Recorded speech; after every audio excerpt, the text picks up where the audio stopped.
Well, I grew up in an Air Force family, so I was really inspired by being around planes and then watching the space shuttle launch for the first time back in 1981. So after becoming an astronaut and taking on a technical job in the office, you wait to be assigned to a mission. And then once you're assigned, we start about a 2.5-year training process. We are so honored to be a part of the legacy of the Apollo-Soyuz docking that occurred now 40 years ago. We are excited to get up to the space station and start the research that will help us extend our presence in space and bring benefit back to mankind here on Earth.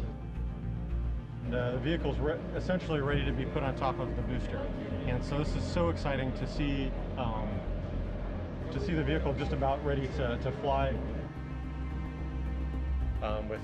With Misha and Oleg also, we're going to have the opportunity to learn from the most experienced astronauts and cosmonauts on the planet.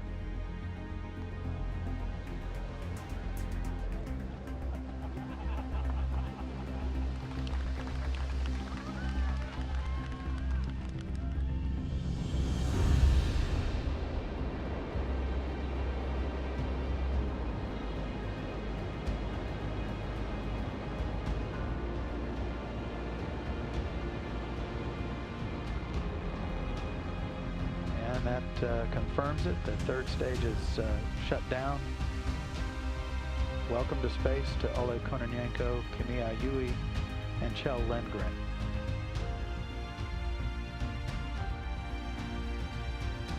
Range rate 0, continuing fly around. Do you have the format? Yes. Road. Next, the U.S. astronaut Kjell Lindgren.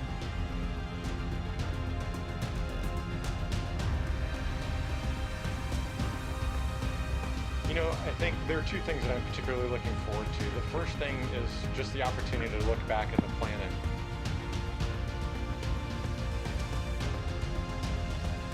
And then the second thing is really just getting to experience what it's like to live in space. And so I'm very grateful for this opportunity to be on the space station for a long period of time, to be up there for almost a little over 5 months.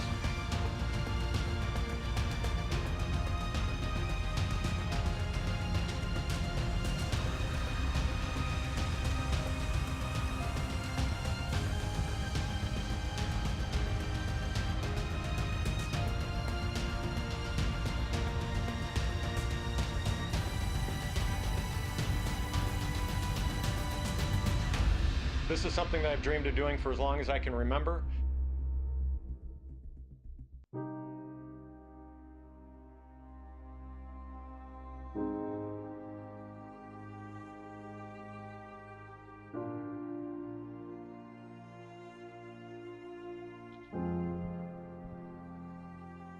So we want to welcome you here today. We're at Robinson Secondary School in Fairfax, Virginia. We want to welcome all of our students here, and also everyone at home watching on Apple 21. My name is Brian Hazard. I'm a health and physical education teacher here at Robinson, also the wrestling coach. Something that gripped me about that video was the look of pure joy. And the look of pure joy on Kjell's face, because he reached a dream, and it was really a full circle dream. I talked a little bit earlier today, and I'll say it again, about adversity. And Kjell is one of these people who met adversity head on, and actually he's better for it. Kjell, since the time he was 10 years old, wanted to be an astronaut. When we were growing up, space was a place that, you know, when people were going to space, time shut down, we watched the launches, and that was something that he had always wanted to do. He went to high school here at Robinson, graduated in 1991, where he was an athlete, where he was an amazing student, a valedictorian, a member of clubs, a performer, and he did everything to go to the Air Force Academy to be an astronaut. In about 1993, 1994, he was in the middle of a flight way up, higher than an airplane, but you were really practicing to be an astronaut, and he coughed. A small cough. Some of you probably, it's a little allergy season, you have a little cough. Well, because of that small cough, and I just heard one up in the stands, he was dropped out of the astronaut program because they said he had asthma. Instead of quitting, instead of saying, I don't want to do this anymore, he went and took another route, and he became a doctor, a surgeon, one of the best doctors in the United States. And he had a skill that was needed. He saved lives. So some of you, and how many of you all have ever had a dream? I don't know, at home, in the gym here? We've all had a dream. And for those of you who've had a dream, how many of you have ever had that dream taken away from you? Or some of you might have quit that dream. Instead, Chell became a doctor. He went to Houston, where then he was picked up by NASA as a doctor for our astronauts, and then sent to Russia at Star City, where he became a doctor for the cosmonauts. And then he said, you know what? I could do this. And he went in these hyperbolic chambers, and he went and he said, do I have asthma? And the doctor said, no, you don't. So he went back into the astronaut pool for NASA, and out of 3,500 applicants, he became one of 11 people chosen to work and be an astronaut and go into space. So in just a second, we're going to have a downlink, because this guy is not only a great student, not only a great doctor, not only a great astronaut, but a great man, one of my favorite people in the world. And after you talk to him today, and after you see him today, you're going to realize he's just a phenomenal, phenomenal person. His parents are over here. They're going to come up and say hello to him in a little bit. And they're the reason why he's such a phenomenal person. But Chell is just one of the greatest people in the world. You can do more than just one thing. You can be a great student. You can be a great leader. You can be a great athlete. You can be a person of service. And you can put all those things together and be a well-rounded person. So to summarize, today we're going to have Chell. We're going to have a conversation with him. We're going to have some folks from Robinson, some students asking him some questions. And it's going to be a great joy. This is a Robinson Ram. This is a Fairfax County Public School student, and this is what we can do in Fairfax County Public Schools.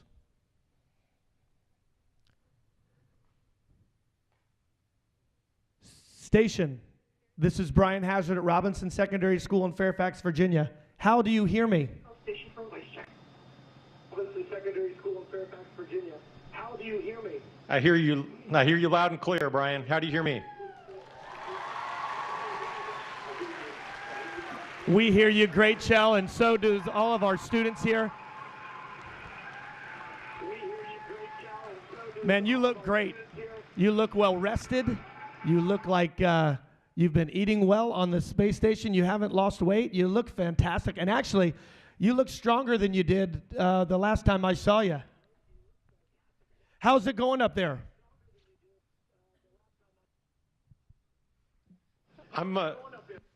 I'm feeling great, Brian. Things are terrific. We've had a great 2 months thus far, and looking forward to the rest of this mission. In fact, Kimia and Oleg and I are at about the halfway point. The food is good. We're working hard and having a lot of fun. That's fantastic. Again, like I said, our whole auditorium is filled. Our whole gymnasium is filled. Every TV at Robinson is linked on to you right now to see this Robinson Ram who is up in space. Now, my question before we get to our student questions, we're going to bring them up. How did being a Fairfax County Public School student, and especially a Robinson Ram, train you and influence you to do what you're doing right now?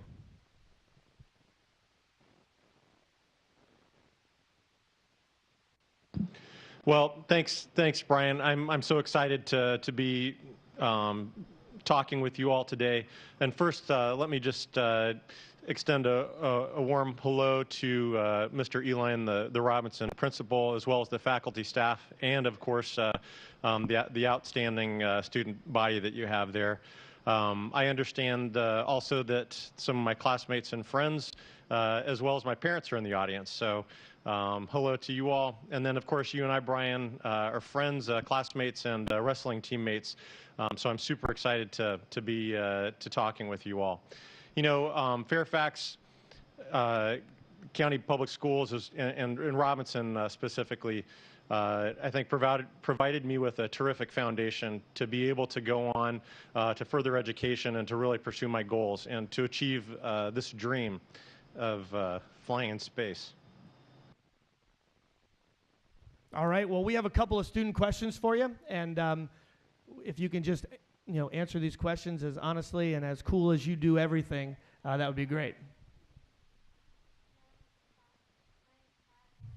I'm in 8th grade. My question is, did any teacher from Robinson help to inspire you to become an astronaut?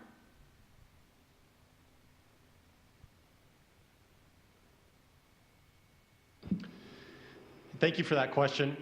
You know, my desire, my dream to become an astronaut preceded even my time at Robinson. It's something that I've wanted to do for as long as I can remember. But I can tell you that the teachers at Robinson, the staff, the faculty at Robinson, my classmates were all incredibly supportive and encouraging. And like I said, the academics at Robinson, the extracurricular activities, the sports that I was involved in, all really provided some aspect of training or hardened my character and furthered my desire to pursue my goals. And so I'm very thankful and proud of my Robinson heritage, and look where it's gotten me. It's awesome. My name is Will, and I'm in 12th grade, and my question is, what kind of equipment do you use on the ISS to stay physically fit in microgravity?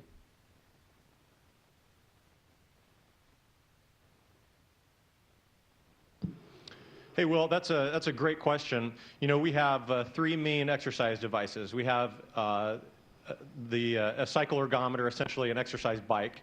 We have a treadmill, and we also have something named ARED, the Advanced Resistive Exercise Device, and it's something that we can use to get a resistance or kind of weightlifting type of workout. Of course, weights don't work up here, so we use evacuated cylinders, essentially kind of vacuum cylinders, in order to provide that resistance, and we can get the equivalent of up to 600 pounds on that thing. So we do a lot of exercise, and exercise is not only important for folks on Earth to stay healthy, but it's incredibly important for us up here.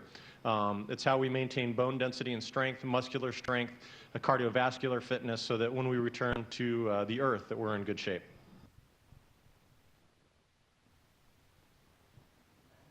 My name is Allison. I'm in 12th grade, and my question is, what types of power sources are on the ISS?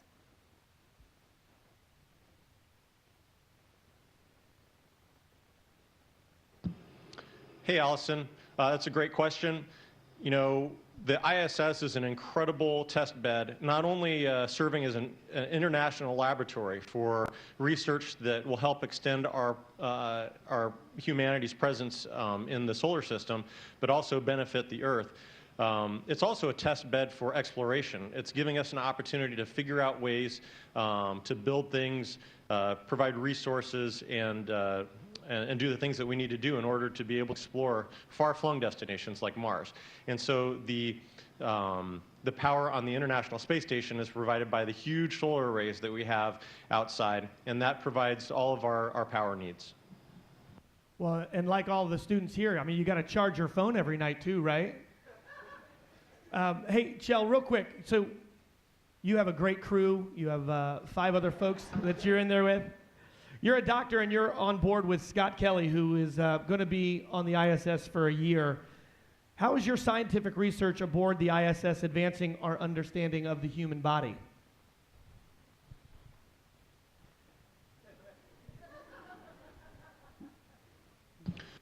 Well, that's a great question, and that's part of why Scott Kelly is spending a year up here. His twin brother is on the Earth and serving as a control, and so it's really giving us to look an opportunity to do research and experiments and look at changes that occur in the human body over the course of that long duration in space.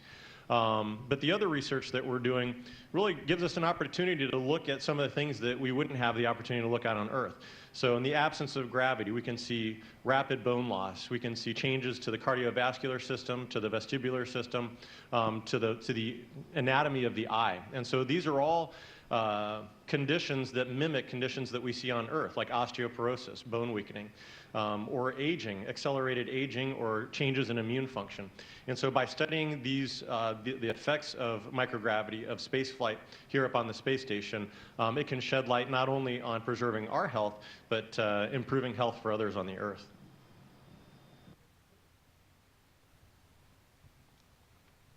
I'm Matthew, I'm in 12th grade, and my question is, what surprised you the most when you first experienced weightlessness?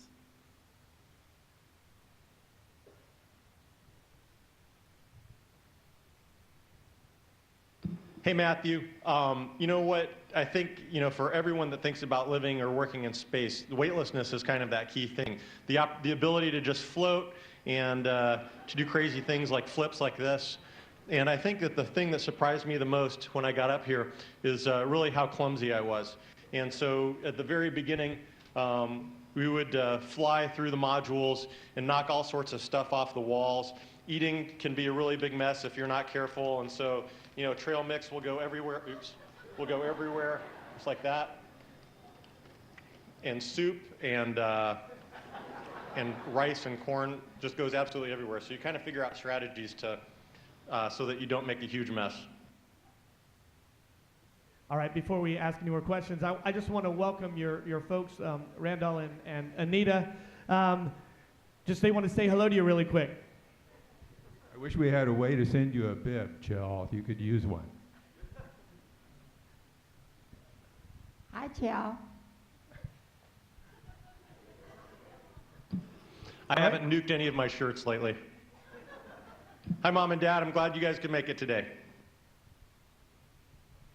They're doing great. I'm so glad they're here from Burke, and that we could have you be a Burke Center resident and a Robinson Ram. Next question. Come on up. Hi, my name's John. I'm in 8th grade, and my question is, do you have a hard time sleeping in space?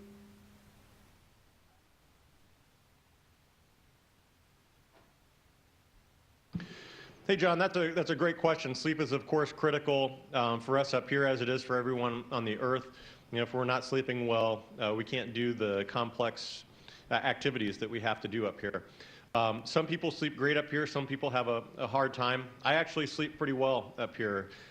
We all have sleeping bags in our crew quarters. I just tie one little tether of my sleeping bag to the wall so that the sleeping bag doesn't fly away. But then I crawl into my sleeping bag, and I essentially just kind of float in my crew quarters in my sleeping bag. And you just kind of float in this position for the most part and sleep kind of like this, and it's very comfortable.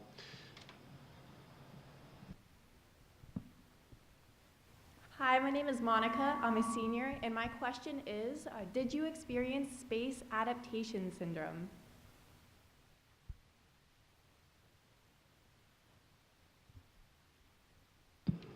Thanks, Monica. So for as long as I can remember, I've been interested in space, and my background is as a physician, and I've been studying the effects of space flight on the human body since undergrad, and so space adaptation syndrome is one of those things that's very interesting to read about. And for those of you who don't know what that is, space adaptation syndrome or space motion sickness is essentially kind of the feeling of discomfort and nausea that most first-time flyers, as well as some return flyers, will get on the first few days that they get up here into orbit. And so, yeah, the first couple of days that I was in space, I didn't feel great. I felt nauseated. I had a very full kind of sense of feeling in my head because all of the blood that normally gets pulled down to your legs when you're standing up on Earth, all of those physiologic mechanisms continue to work, and all that blood kind of shifts up into your chest and into your head. And so you'll see a lot of astronauts, especially when they first arrive on orbit. Their faces look very full, and I can tell you that I was pretty uncomfortable for the first couple of days. So recently you ate some lettuce that was grown in space, and I know you wanted it on a hamburger, but how did it taste?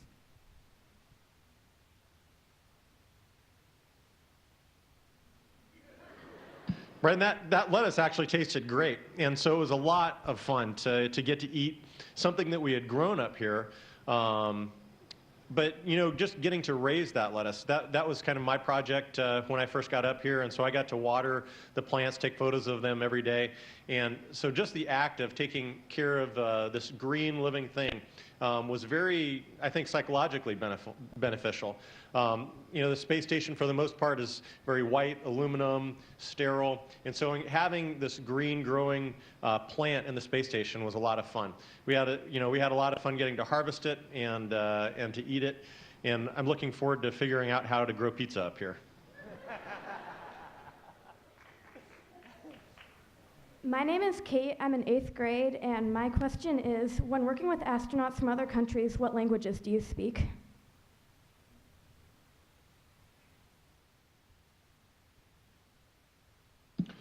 That's a great question. We are an international space station, an international partnership with multiple countries involved in this amazing adventure. While we're on the space station, we generally speak English on the US segment, and when we go over to the Russian segment of the space station, we try to speak Russian over there. And so I would say that 95% of the time we're speaking English, just because we're spending most of our time in the US segment of the space station. But when we go over to have dinner with our Russian colleagues, we'll try and engage them in Russian. And that's a big part of our training. In addition to learning space station systems and how to use the robotic arm, how to do spacewalks, how to conduct experiments, we have to do Russian language training. And so that's a very challenging part of the training process. Hi, my name is Iman. I'm in 12th grade, and my question is, we hear you grow in space, so have you noticed any changes?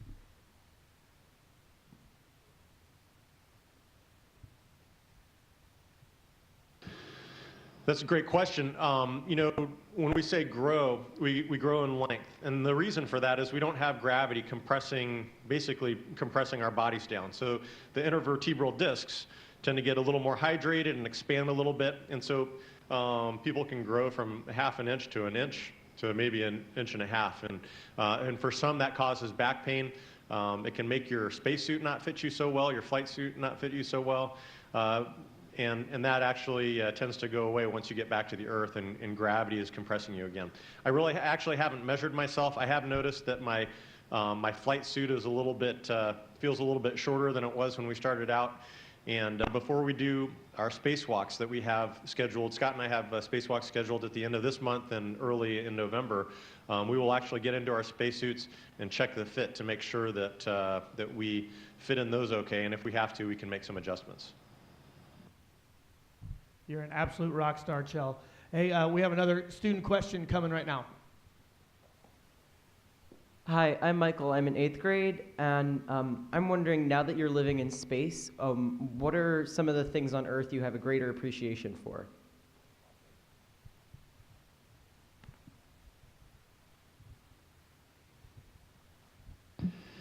Michael, that's a great question. I think that it essentially kind of comes down to the things that you maybe take for granted when you're living on Earth. And one of those up here is just the ability to go outside. We are in an incredible engineering marvel. This space station that has the internal volume now of about a 5-bedroom house. It's an incredible amount of space. I've never felt claustrophobic up here, but still, you can't just go outside, go for a walk with the family. You can't hop in a car and go out to eat. You're stuck in here for the duration of your mission. And it's not a bad thing. We have this amazing opportunity to look outside at the beautiful Earth below us, which is always changing under different lighting conditions, and so that's an amazing thing. But things like simply going outside is something that you come to miss.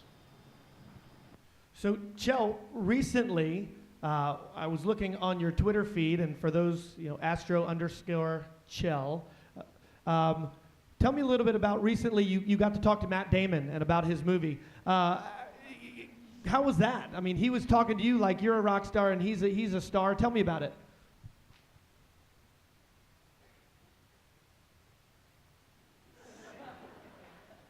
You know, that was a lot of fun. We had heard that Matt Damon was doing a tour at the Jet Propulsion Laboratory in Pasadena, California, another NASA center. I think that was kind of as a part of the movie tour. And so we called one of our friends that was actually escorting him at JPL, and they handed the phone over to him. And that was really cool, you know, to get to chat with him. You could tell that it was his voice, and so it was fun to get to talk to him. We saw pictures later and talked with our friends, and they said that he was also very excited to talk to us. So that was neat. I'm glad that he was excited about getting to talk to us up here on the space station, and it was a fun conversation. That's fantastic. And Chell, being a Fairfax County Public School student, we chatted a little bit about that earlier. Do you have any advice for students who are here today or watching at home about, you know, how to be a great person, or just any advice at all?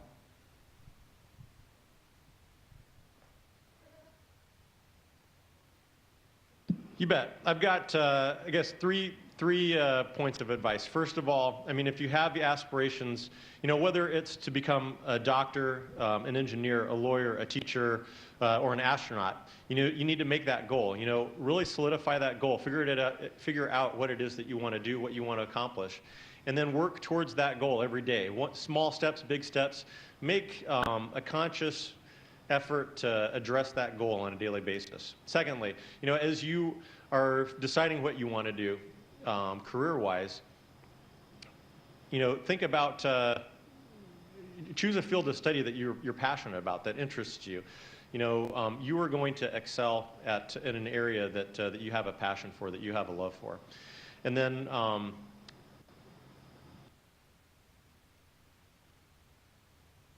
finally, I would say, if you're interested in doing this and becoming an astronaut and exploring the moon and being part of that generation that's going to explore Mars, really get involved in courses in science, technology, engineering, and math. That's the language of spaceflight, and you need to be fluent. So those are my 3 pieces of advice. Chell, we are so blessed that you're up here with us today, and we're so proud of you, and we're so proud at the fact that you are a Robinson Ram. Godspeed to you. We just hope that you are safe, and we can't wait to see you when you come back down to Earth, and we hope you come to see us maybe in person here at Robinson. What do you think, Robinson? Would that be great?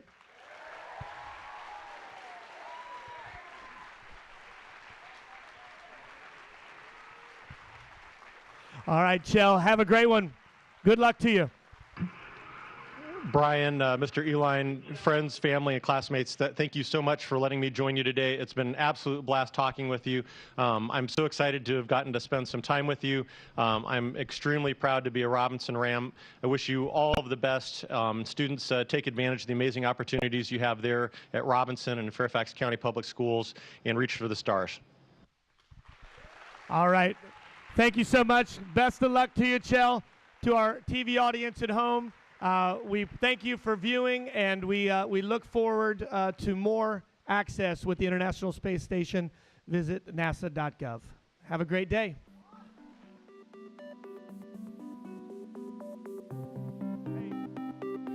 Station, this is Houston ACR. That concludes the event. Thank you.